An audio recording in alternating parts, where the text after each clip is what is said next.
नमस्कार, मैं हूँ लीला। स्वागत है आपका हमारे चैनल में। आज का विषय है गुरुवार व्रत कथा। प्राचीन समय की बात है। एक नगर में एक बड़ा व्यापारी रहता था। वह जहाजों में माल लदवाकर दूसरे देशों में भेजा करता था। वह जिस प्रकार अधिक धन कमाता था उसी प्रकार जी खोलकर दान भी करता था, परंतु उसकी पत्नी अत्यंत कंजूस थी।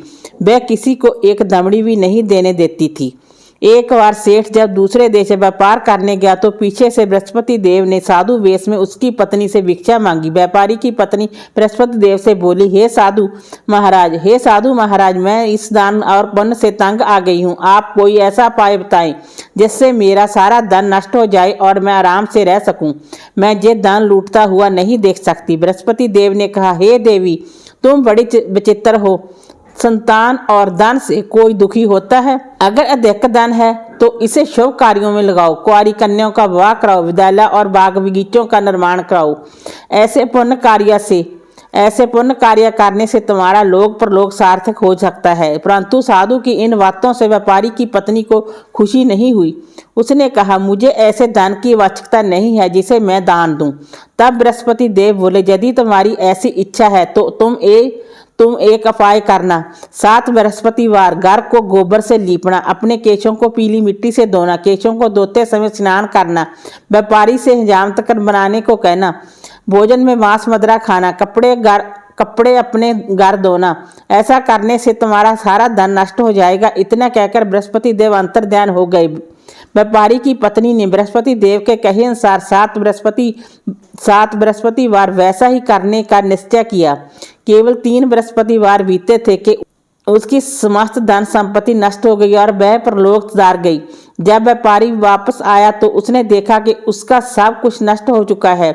उस व्यापारी ने अपनी पुत्री को सांत्वना दी और दूसरे नगर में जाकर बस गया। वहां वह जंगल से लकड़ी काटकर लाता और शहर में बेचता। इस तरह वह अपना जीवन व्यतीत करने लगा। एक दिन उसकी पुत्री ने दही खाने की इच्छा प्रकट की, लेकिन व्यापारी के पास दही खरीदने के पैसे नहीं थे। वह अपनी पुत्री को आश्वासन देकर जंगल में लकड़ी काटने चला गया। वहां एक वृक्ष के नीचे बैठ अपनी पूर्व दशा पर विचार कर रोने लगा। उस दिन बृहस्पतिवार था। तभी वहां बृहस्पति देव साधु के रूप में सेठ के पास आए और बोले, हे मनुष्य, तू इस जंगल में किस चिंता में बैठा है? तब व्यापारी बोला, हे महाराज, आप सब कुछ जानते हैं। इतना कहकर व्यापारी अपनी कहानी सुनाकर रो पड़ा। बृहस्पति देव बोले, देखो बेटा, तुम्हारी पत्नी ने बृहस्पति देव का अपमान किया था, इसी कारण तुम्हारा यह हाल हुआ है। लेकिन अब तुम किसी प्रकार की चिंता मत करो।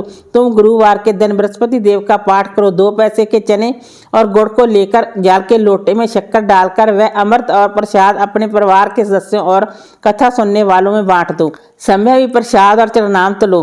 भगवान तुम्हारा अवश्य कल्याण करेंगे। साधु की बात सुनकर व्यापारी बोला, महाराज, मुझे तो इतना भी नहीं बचता कि मैं अपनी पुत्री को दही लाकर दे सकूं। इस पर साधु जी बोले, तुम लकड़ियां शहर में बेचने जाना। तुम्हें लकड़ियों के दाम पहले से चौगुने मिलेंगे, जिससे तुम्हारे सारे कार्य सिद्ध हो जाएंगे। उसने लकड़ियां काटी और शहर में बेचने के लिए चल पड़ा। उसकी लकड़ियां अच्छे दाम में बिक गई, जिससे उसने अपनी पुत्री के लिए दही लिया और गुरुवार की कथा हेतु चना गुड़ लेकर कथा की और प्रसाद बांटकर संध्या भी खाया। उसी दिन से उसकी सारी कठिनाइयां दूर होने लगी। परंतु अगले बृहस्पतिवार को वह कथा करना भूल गया। अगले दिन वहां के राजा ने एक बड़े यज्ञ का आयोजन कर पूरे नगर के लोगों के लिए भोज का आयोजन किया। राजा की आज्ञा अनुसार पूरा नगर राजा के महल में भोज करने गया, लेकिन व्यापारी व उसकी पुत्री तनिक विलंब से पहुंचे। अत दोनों को राजा ने महल में ले जाकर भोजन कराया। जब वे दोनों लौटकर आए तब रानी ने देखा कि उसका खूंटी पर टांका हार गायब है। रानी को व्यापारी और उसकी पुत्री पर संदेह हुआ। उसका हार उन दोनों ने ही चुराया है। राजा की आज्ञा से उन दोनों को कारावास की कोठरी में बंद कर दिया गया। कैद में पड़कर दोनों अत्यंत दुखी हुए। वहां उन्होंने बृहस्पति देवता का स्मरण किया। बृहस्पति देव ने प्रकट होकर व्यापारी को उसकी भूल का आभास कराया और उन्हें सलाह दी कि गुरुवार के दिन कैद खाने के दरवाजे पर तुम्हें 2 पैसे मिलेंगे। उनसे तुम चने और मुनक्का मंगवाकर विधि पूर्वक बृहस्पति देव का पूजन करना। तुम्हारे सब दुख दूर हो जाएंगे। बृहस्पति देव को कैद खाने के द्वार पर उन्हें 2 पैसे मिले। बाहर सड़क पर एक स्त्री जा रही थी। व्यापारी ने उसे बुलाकर गुड़ और चने लाने को कहा। इस पर वह स्त्री बोली, मैं अपनी बहू के लिए गहने लेने जा रही हूँ, मेरे पास समय नहीं। इतना कहकर वह चली गई। थोड़ी देर बाद वहां से एक स्त्री निकली। व्यापारी ने उसे बुलाकर कहा कि हे बहन, मुझे बृहस्पतिवार की कथा करनी है, तुम मुझे 2 पैसे का गुड़ चना ला दो। बृहस्पति देव का नाम सुनकर वह स्त्री बोली, भाई मैं तुम्हें अभी गुड़ चना लाकर देती हूँ। मेरा इकलौता पुत्र मर गया है, मैं उसके लिए एक कफन लेने जा रही थी, लेकिन मैं पहले तुम्हारा काम करूंगी, उसके बाद अपने पुत्र के लिए कफन लाऊंगी। वह स्त्री बाजार से व्यापारी के लिए गुड़ चना ले आई और संध्या भी बृहस्पति देव की कथा सुनी। कथा के समाप्त होने पर वह स्त्री कफन लेकर अपने घर गई। घर पर लोग उसके पुत्र की लाश को राम नाम सत्य है कहते हुए शमशान ले जाने की तैयारी कर रहे थे। स्त्री बोली, मुझे अपने लड़के का मुख देख लेने दो। अपने पुत्र का मुख देखकर उस स्त्री ने उसके मुंह में प्रसाद और चरणामृत डाला। प्रसाद और चरणामृत के प्रभाव से वह पुनर्जीवित हो गया। पहली स्त्री जिसने बृहस्पति देव का निरादर किया था, वह जब अपने पुत्र के विवाह हेतु पुत्र वधू के लिए गहने लेकर लौटी और जैसे ही उसका पुत्र घोड़ी पर बैठकर निकला, वैसे ही घोड़ी ने ऐसी छाल मारी कि वह घोड़ी से गिरकर मर गया। यह देख स्त्री रो रो कर बृहस्पति देव से क्षमा याचना करने लगी। उस स्त्री की याचना से बृहस्पति देव साधु के वेश में पहुंचकर कहने लगे, देवी तुम्हें अधिक विलाप करने की आवश्यकता नहीं है, ये बृहस्पति देव का अनादर करने के कारण हुआ है।